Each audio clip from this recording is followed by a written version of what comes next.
guess who definitely may or may not have just accidentally recorded 10 minutes of the podcast with the wrong microphone so it sounds really bad? It's your boy Colby. Welcome to the Headfirst podcast. My name is Colby, and Jane is not here right now. So now's the time to click off if you want to. She has a lot of stuff going on right now, so she couldn't really make any days this week, so wish Jane luck in all of her stuff.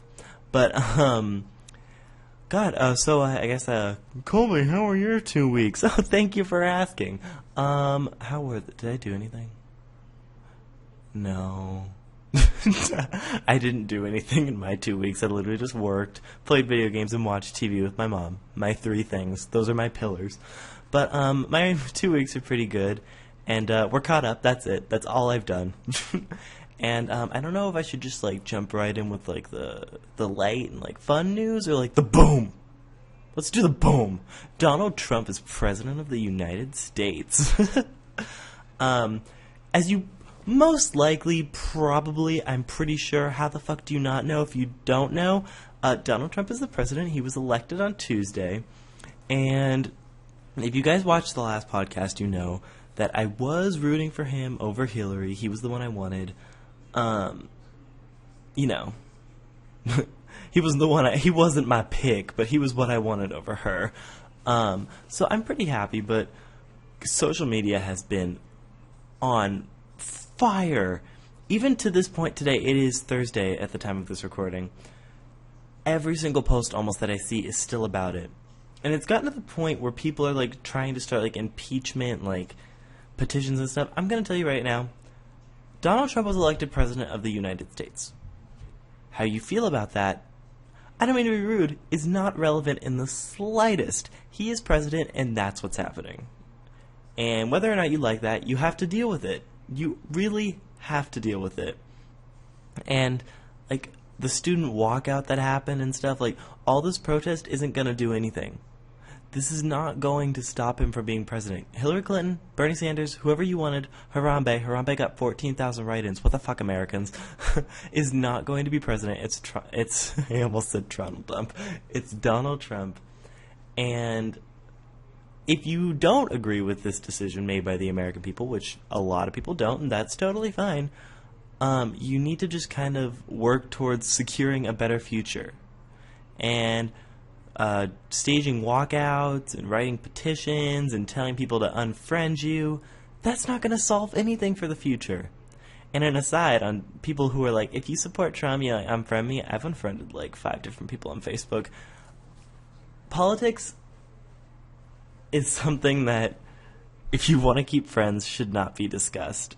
Yet Facebook has seemed to become the place to air out every single one of your grievances on politics, and then it's become a thing where fucking fight me if you don't agree with me, which is just, guys, that is not the answer. Come on. Stop it. No. You just can't work relationships with politics because everyone has such differing opinions. And another thing, yelling at people on Facebook, too, about why your political opinions are right and why theirs are wrong, also not a good way to keep friends. That is not going to change anybody's mind on their political thoughts. No matter what. I don't care how smart you think you are. I don't know if I'm not directing this at like anyone in particular. I'm just saying all these things I've seen. This isn't just from this election, too. It's from when Obama was elected, too. You yelling your opinions in Facebook comments at people will not make people be like, wow, I've been wrong this whole time. That's not going to happen. And I feel like a lot of people have that expectation, and that needs to end. You know, we don't know what this election holds. He could end up being one of our greatest presidents for all we know. He could end up being our worst. As for right now, Donald Trump is our president. Let him in. Let's see how he does. Let's give him a chance before we crucify him. Be open-minded. So Donald Trump is president of the United States, and that was a big event. And then I think that's all I want to say. I don't know. Usually I'm a lot more in-depth with these because I can kind of riff off Jane, but it's kind of hard to riff off of yourself and do another topic. But I guess we'll just jump into the next one. And that is, I saw Doctor Strange last night, so I want to talk about it. So if you guys may or may not know that I'm a huge fan of the DC universe, and I like Marvel. Marvel's pretty cool too. But Doctor Strange came out, and that is a Marvel movie, and so I went and saw it. I don't have any former knowledge of Doctor Strange from the comics or anything. I just went in with a fresh set of eyes and an open mind, and I really liked it. It was very good, very funny, well written, well acted, around the board. Praise to all the actors and the director, writer. Praise to everyone. I won't really go into spoiler details. I mean, this is kind of a thing given to you very early in the movie. The villain is basically a big face. He is a big old entity and is just evil. And he's just a big face who wants to take over the entire universe. The thing that kind of upset me about this movie is that, see, and like I said, this might be explained more in the comics or something. I might not be getting it. He has absolutely zero motivation to be evil. Literally the only thing that's said is that he wants to take over the entire universe. Why? I don't know. I mean, I agree. I would also like to do that. It'd be pretty cool. So, like, yeah, I get it. I would also want to do that, but, like, it just doesn't make any sense from a storytelling point to give the villain no reason, no reasoning, and that's exactly what they did. And I feel like Marvel never really Marvel is always really, really, really good at storytelling, and I don't understand where this decision... I mean, maybe it's explained in the comics, or maybe it's like this in the comics, which is maybe why they did it. But I feel like we deserve some sort of an explanation as to why he's like this. But that was like my major gripe with the movie. Other than that, it was pretty good, and I quite enjoyed it. And I got the little IMAX poster afterwards. I've hung it up, and I had a good old time. So, in other news, because I really don't even know what the hell to talk about anymore, Little Mix has released 3 new songs off their new album, Glory Days. And they are Shout Out to My Ex, and the other ones. What are they called? You Better Not and F.U. We'll start with the Shout Out to My Ex. Incredible, very, very, very, very fun, and just kind of anthem-y-ish. I really enjoy it. It hit number 1 on the in the UK, so it's doing quite well for itself. So that's kind of a given. You Better Not is also just like a super fun jam, telling your man to not be a little bitch. I literally hit like 6 of those things that they say you better not do. Like, I still call my mom mommy. If you have a fucking problem with that, then we have a problem. Great song. And then F.U. Okay, for F.U., I definitely expected a really, like, upbeat fucking, like, yeah, bitch, yeah, bitch, yeah, bitch, kind of a song, like, fuck shit up. But instead, we didn't get anything bad. We didn't get anything not good. We just got something different than what I expected. And I'm still trying to wrap my head around around the fact if I like it or not. I think it's pretty good. I think I like it, but I definitely don't love it, and it's so far from me the least strong off the album. But I did really enjoy it, and I'm very excited for Glory Days, and I think it's going to be really good. I'm hoping for more of a sound, like a Salute sound, which is more of like the R&B hip-hop kind of than we got from Get Weird and DNA. But coming from what we already have off the album, I don't think that's kind of going to happen at all. I am super duper duper excited because they are going to be opening for Ariana Grande on her Dangerous Woman tour. Fuck, I'm so excited. I bought really, really, really good tickets to that. And by I mean my sister paid for both of our tickets, and I'm slowly paying her back paycheck by paycheck because she's a functioning adult and I'm nowhere near one. So I'm excited. I'm going to be the first stop. The Arizona stop is the first one on the Dangerous Woman tour, and I'm seeing her in Little Mix live, and I can't. I'm so excited. It is going to be so good, and I can't wait. I cannot wait.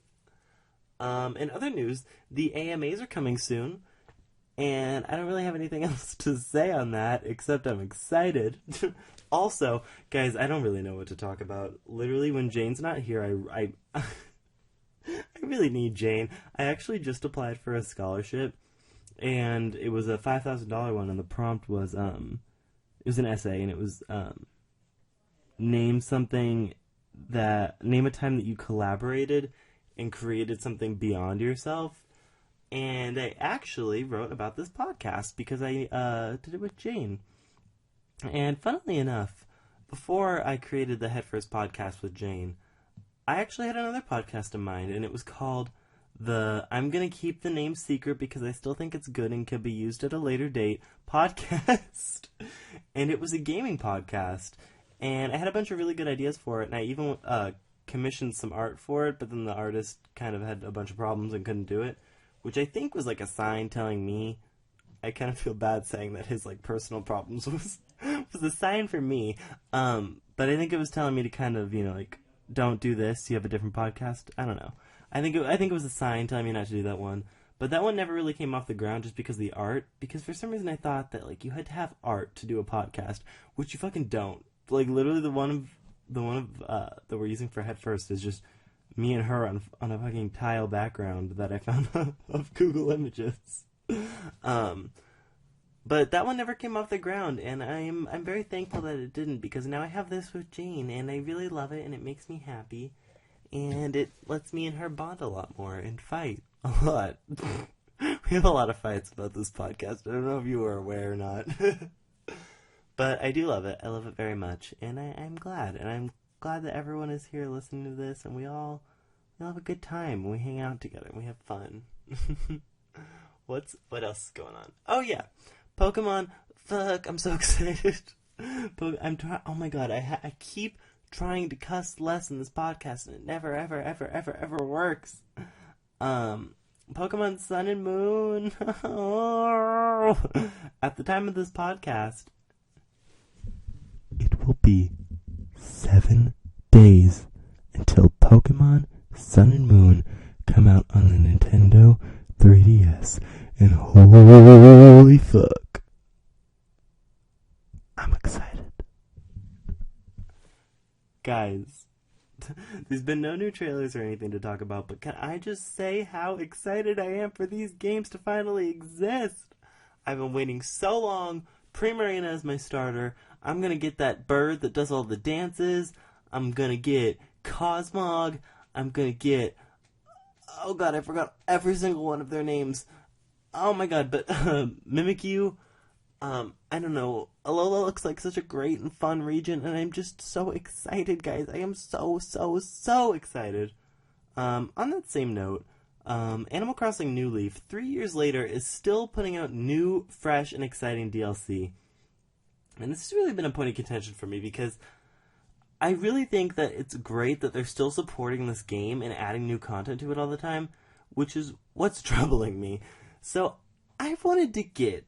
I don't have it, Animal Crossing New Leaf, and I've been wanting to get it for apps for months upon months upon months. But every single month, I'm like, well, they're done supporting it, and like, it's so old, nobody's playing it anymore, and by the time I get it, no one's gonna be playing it. But I really want it, and every single time I say that, now they come out with a huge update adding all this amiibo functionality.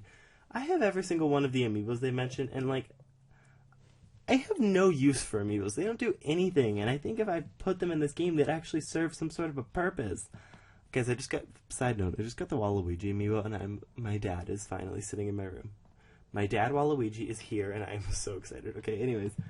But another reason that I don't want to get it is because by the time I get it, the Switch is going to basically be here. Which, another fun fact, the Wii U is ending its production soon, at least in Japan.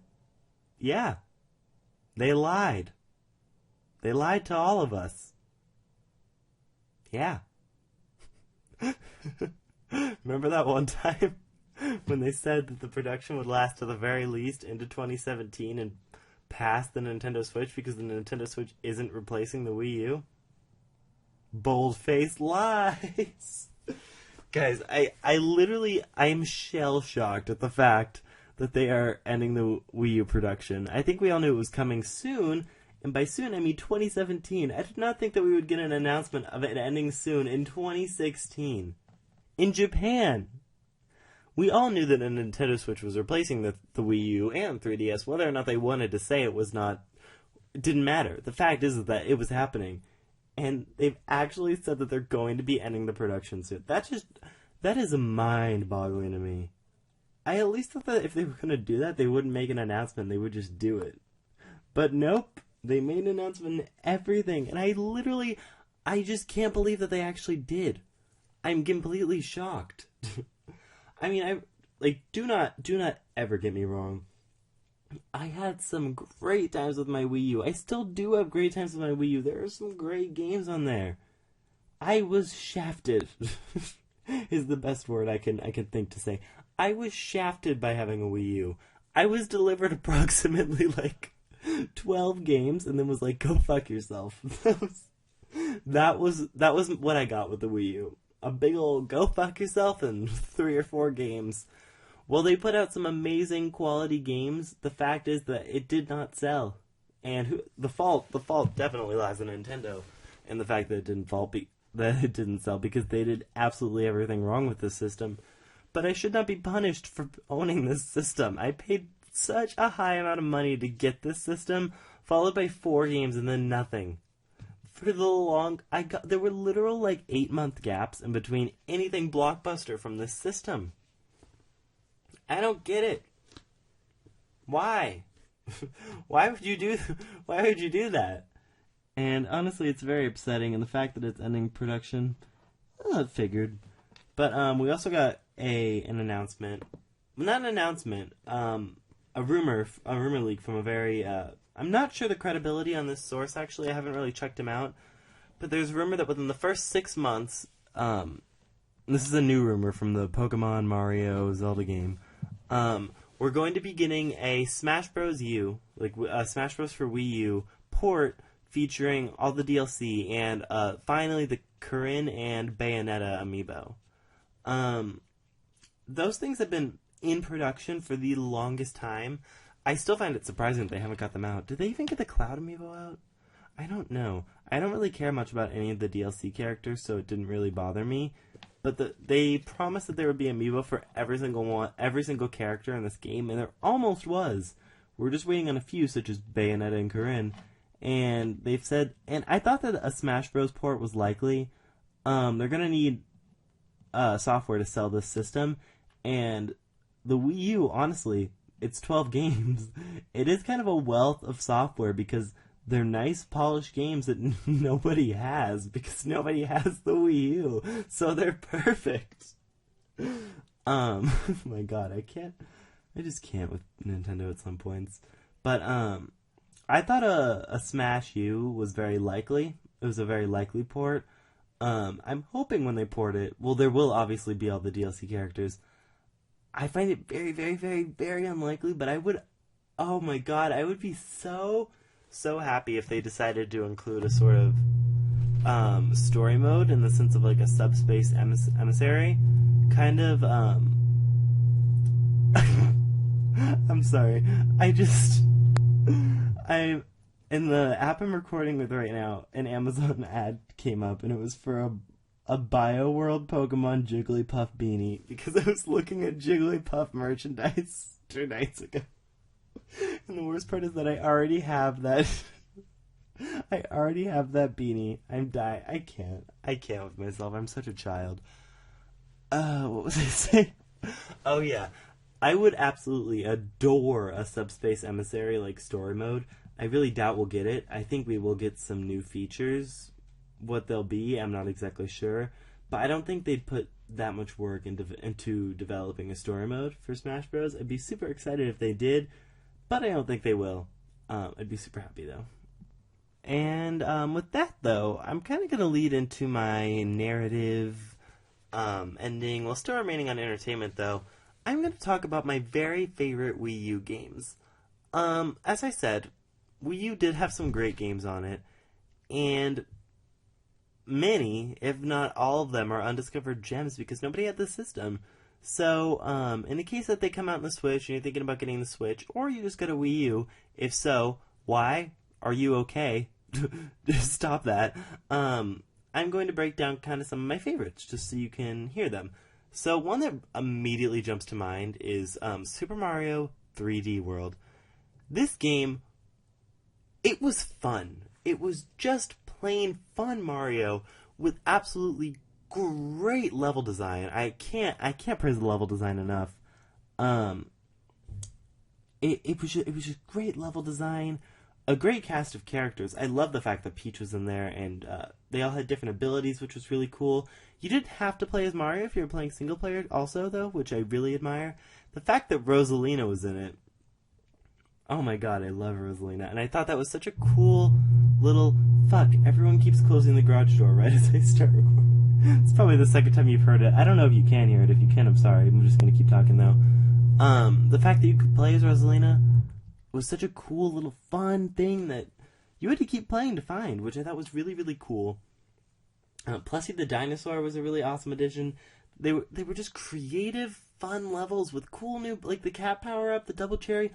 All of them were such cool powers, and I had so much fun playing this game.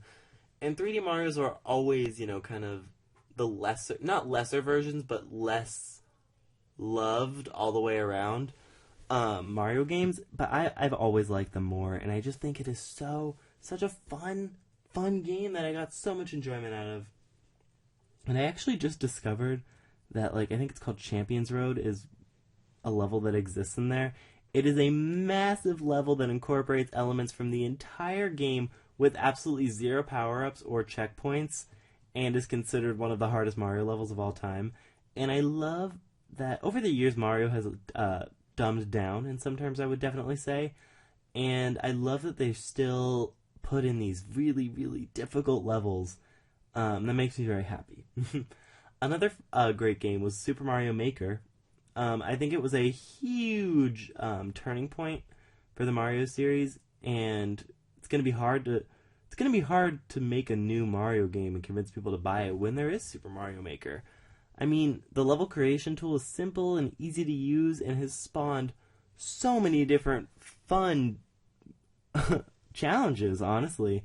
It's a great game. I highly recommend it. Another one is Super Smash Bros. Huge list of fighters.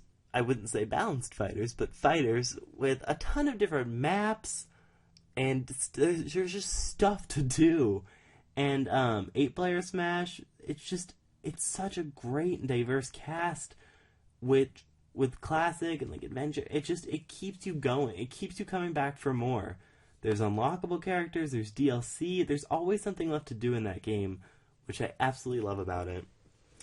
Two other great ones were Twilight Princess and Wind Waker HD, both solid games in their own right that got a visual upgrade on the Wii U that looks fantastic, and I highly recommend them. I won't get too far into them because they are games on different systems, the GameCube, but definitely recommend those. Hyrule Warriors is another really fun one. It was so different, because it's not a Zelda game, it's so different from Zelda. And it still has this unique little fun story, but it's just fun. And I honestly wouldn't see myself playing this game unless it had this Nintendo code of paint, which is what it is. It's Dynasty Warriors with a Nintendo paint. But the diverse cast and all the way they use their different abilities it's so great. And I highly recommend it, as I've done with all these games. And then there's, of course, New Super Mario Bros. U, Mario Kart 8. It is a great system. I can't say enough how great the Wii U is, and whether or not it got the attention it deserved. It's Nintendo's fault if it didn't, which I don't think it did. They branded it horribly. The fact that it is called Wii U, oh god, why did they do that?